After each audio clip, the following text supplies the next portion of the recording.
প্রতাপ। কে কে ডাকলো? ভুল শুনলাম? মনে হচ্ছে লোকালটা ধরতে পারবো না। আজ ছাত্রের বাড়ি থেকে বেরোতে যে এত দেরি হবে ভাবতেই পারিনি। যা, ট্রেনটা বেরিয়ে গেল।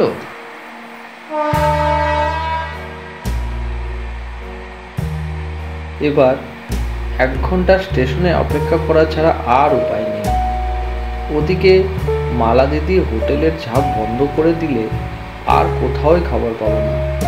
শেষে মুড়ি খেয়ে শুয়ে পড়তে হবে। ঘরে মুড়ি আছে কিনা তাও মনে পড়ছে না। প্রতাপ, এই প্রতাপ। কে? হ্যাঁ?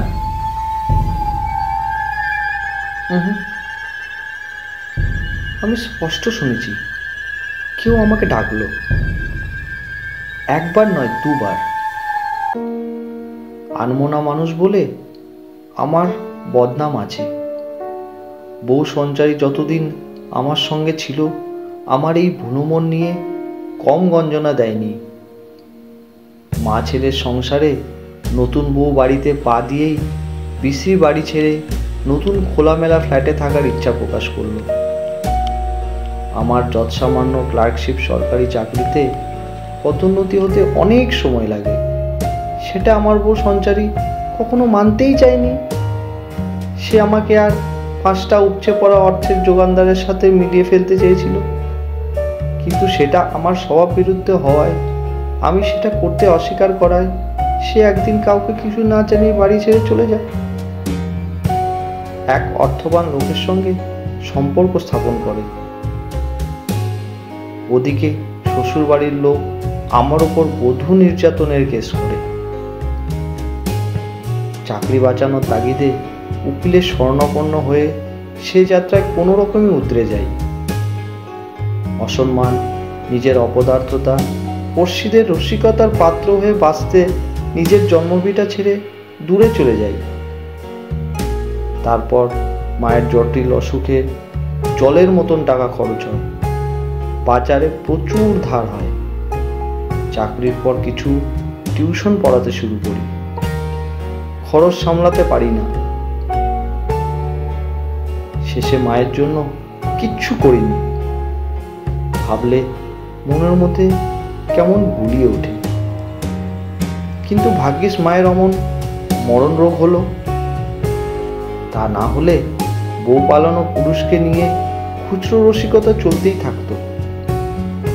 মায়ের জটিল রোগ আমায় বাঁচিয়ে দিল। ওই তো একটা দোকান দেখা যাচ্ছে, যাই, ওদিকেই যাই। কিছু খেয়ে আবার রওনা দেব।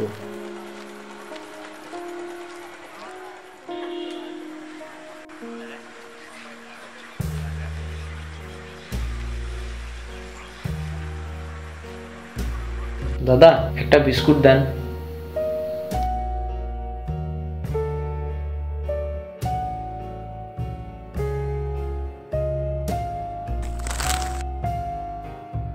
কি খাচ্ছো বাবা প্রতাপ? কে? যে ডাকবে সে তো সামনে আসবে, কাউকেই তো দেখতে পাচ্ছি না। তাহলে ট্রেনটা মিস হওয়াতে যে কি বিপদ হলো। ওদিকে মালাদির দোকান থেকে ভাত, ডাল, সবজি ও 1 টুকরো মাছ নিয়ে কোনো রকমে দিন কাটে। আর রাতে শুকনো রুটি ও ঠান্ডা সবজি। আজও যদি মালাদির দোকানটা বন্ধ হয়ে যায়। মাগো, আজ তুমি নেই, আর আমার কেউ নেই। মা শেষ দিকে বড় কষ্ট পেয়েছিল। সবসময় গঙাতো একটানা।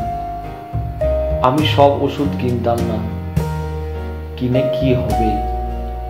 সরকারি হাসপাতালে ডাক্তার বলেছিলেন শরীরে সব জায়গায় ছড়িয়ে গিয়েছে বিষ। বাড়ি নিয়ে যান যে কটা দিন। ওষুধ নেই, কিছুই খেতে পেত না। এইভাবে মাকে রেখে অফিসে যেতাম।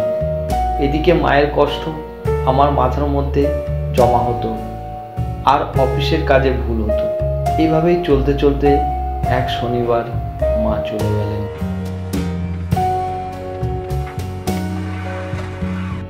প্রতাপ, শুনতে পাচ্ছ? পাচ্ছি। বড় ভুল করো তুমি। কে বলেছে? কি ভুল আমার? বউকে আর একটু ভালোবেসে আটকে রাখতে পারতে। আদর যত্নে বনের পশুও বশ হয়। আর এ তো রক্ত মাংসের মানুষ। কি এমন চেয়েছে সে? একটা ফ্ল্যাট, তার জন্য সামান্য কটা টাকা উপড়ে নিলে কি এমন মহাভারত অশুদ্ধ হতো শুনি? উপরি নেব? আহা নেকা, কি আমার সাধু পুরুষ এলেন রে! চারিদিকে লোকে পুকুর চুরি করে ফাঁক করছে, এ একেবারে কোথাকার মহাপুরুষ! ওসব আমার দ্বারা হতো না। আমি বেশ জানি ওর চাহিদা কোনোদিন মিটতো না। বেশ তো, রানাকে ঘরে ডেকে এনে অত আপ্যায়ন না করলেই পারতে। মনে মনে ভেবেছিলে কোনো রকমে যদি বউকে নিজের ঘাট থেকে নামানো যায়। মোটেই না, সে স্বেচ্ছায় চলে গিয়েছে। মানলাম, কিন্তু নিজের মাকে আর একটু সেবা করতে পারতে। একটা আয়া রাখলে মানুষটা শেষ সময়ে একলা ঘরে অত কষ্ট পেত? কত টাকা ছিল না আমার, চিকিৎসা করাতে গিয়েই তো কত খরচ।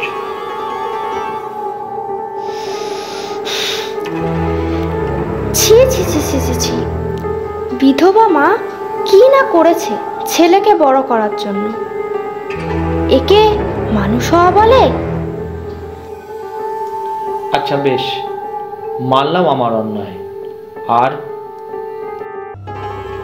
অফিসে নিজের কাজ অন্যের ওপর চাপিয়ে ফাঁকি দাও তুমি। একে কাজ চাপানো বলে না, ওরা ভালোবেসে করে দেয়।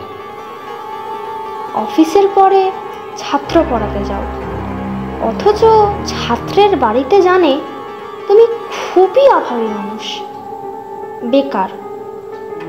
এসব মিথ্যে নয়? তা ঠিক, কিন্তু ধারে ডুবে আছে। পড়িয়ে কটা টাকা বেশি পাই। পুরনো পাড়ায় ধার শোধ না করেই অন্য ঠিকানায় পালানো কি ঠিক হয়েছে? আমি পালাইনি, আমি আছি তো, সব দেব। দিলেই ভালো, কিন্তু মাকে অতটা ঘুমের ওষুধ খাইয়ে দিলে একেবারে। মায়ের কষ্ট আর সহ্য করতে পারছিলাম না যে।